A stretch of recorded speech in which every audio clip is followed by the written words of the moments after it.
Throughout the world, and the majority of mythological tales and folklore, we find a recurring archetype, character, presence, one could say, and those are the giants. Giants were real to the prehistoric, Neolithic, pre-Neolithic, ancient man. This notion of something human but greater than human existed in the mind of the old world. And we find the theme of the giants often linked to chaos, darkness, predation, tyranny. They are also the builders of megaliths, and they tend to be formidable rulers and warriors. Now, not every legend of a giant portrays them as bad or evil. There are some which are portrayed as good or helpful to some extent. Now, possibly one of the most famous giants is Gilgamesh from the Epic of Gilgamesh. He was the king of Uruk. He was 2/3 God, 1/3 man. Essentially, he was 2 parts Anunnaki, descended from the bloodline of the Anunnaki gods. Now, Uruk is a Mesopotamian city in the Middle East, a part of one of the oldest civilizations in the world. And so in the Epic of Gilgamesh, we find that Gilgamesh is the ruler, he is the king, and he rules with a heavy hand. The story talks about how Enkidu, which is like his rival but twin giant brother, is born to sort of balance out his abuse of power. In his reign, Gilgamesh would demand the first bed rights to all the newly wedded couples in his kingdom. So before a man could lie and have his wife, if you were under the dominion of the king of Uruk, Gilgamesh, you would have to allow this giant to sexually have your wife. So the giant, in this case, Gilgamesh, thirsted for human women. Remind yourself that he is 2/3 God. What were his offspring like with humans if he had any? Gilgamesh was said to be very tall, incredibly powerful, could lift stones, trees. No mere mortal could stand against him. His only match was Enkidu, another giant created by an Anunnaki goddess. And so in the story of Gilgamesh, we find the giant in the position of power, in control of a kingdom. He is rich. He has men at arms.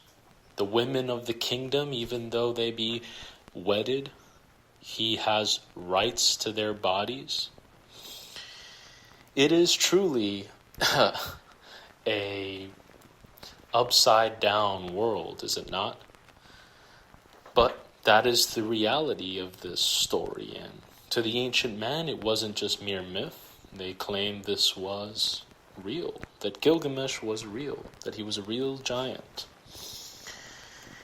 Now, the Anunnaki giants like Gilgamesh in Mesopotamia are not the only giants. There are many stories of giants around the world.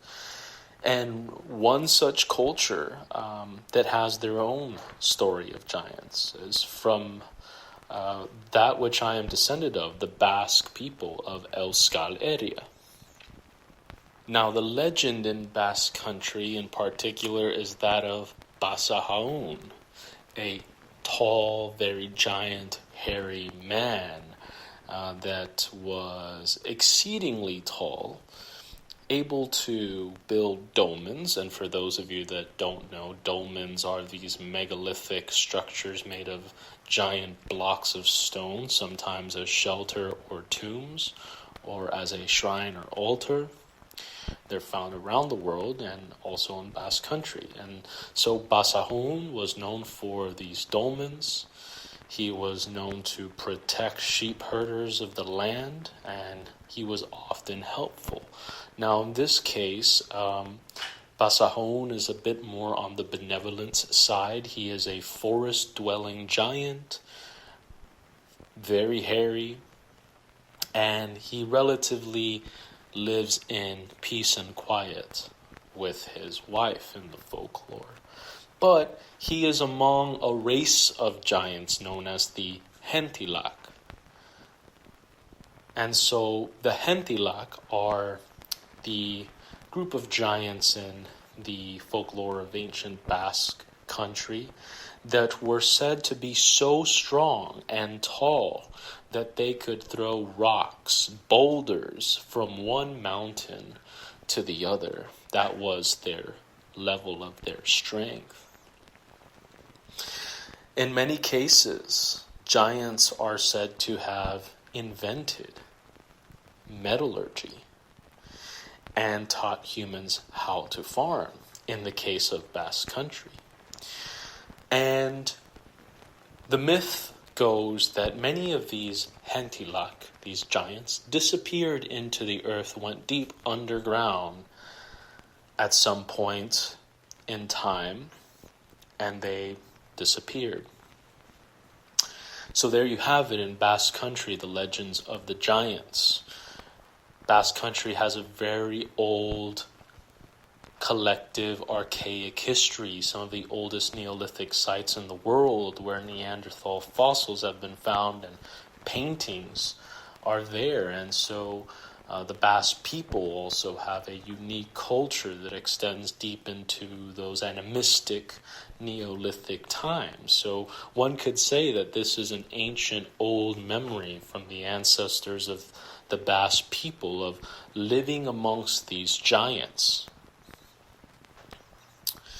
Now, another native group of people that spoke of giants was the Paiute tribe of Northern America. This native tribe went to war against these giants known as the Sa'i, and they were tall, white giants with red hair, known to be cannibals that predated and hunted, ate human beings. This tribe was under constant threat of these giant carnivorous cannibals, you could say, these humanoid cannibals that hunted them. And so in an attempt to protect their tribe, their people, they went to war with them and they successfully exterminated them. The legend goes that they were burned out in a cave called Love Lock Cave, and that was the end of this particular group of giants in Northern America. Now, in the Old Testament, we do have many examples of giants. In Genesis, the sons of God saw that the daughters of men were fair and essentially bore children with them, and these were known as the Nephilim. They were the giants of old, the men of renown. So here we find, once again, hearkening back to Gilgamesh, a similar theme, 2/3 God, 1 part man. You have the sons of God coming unto the daughters of men and creating the giants, the Nephilim. much like Gilgamesh. And if you know that many of these texts of the Old Testament, especially Genesis, have much older source material in Sumerian cuneiform tablets that is surprisingly and shockingly similar, it kind of begs the question that perhaps the Genesis story is far older and somehow related to the events described in these Sumerian cuneiform tablets, or such as the Epic of Gilgamesh. Now, another giant in the Old Testament is Og of Bashan, who was one of the Rephaim. His bed was said to be, I believe, 13 feet long. And he was eventually killed, as well as the Anakim. See, the Anakim were another tribe that were hunted down by the Israelites, and they were said to be like giants in the instance of when the Israelites entered into the Promised Land, when they said they saw that they looked like grasshoppers compared to these dwellers of these lands. And some other notable mentions. You have the Houghton from Norse mythos, and you have Greek giants as well. You have titans, you have cyclopses, you have all these strange humanoid beasts, many of them who tower above humans in strength and power, in capability and height. So, for the most part, if you look anywhere around the world, for most cultures and traditions, the giant theme is there. They weren't always bad, but certainly in the mind of ancient man, they dwelt amongst them.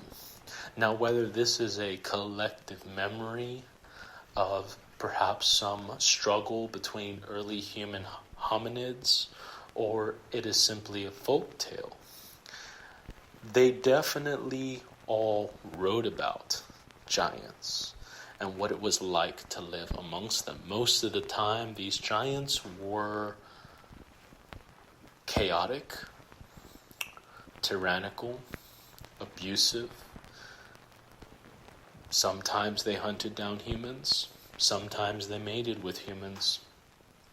And so, even in Norse mythology, in the Ragnarok that is to come, the giants are essentially responsible for returning, so you could say, across the Rainbow Bridge to Valhalla to wage war with the gods and bring about the end of the world.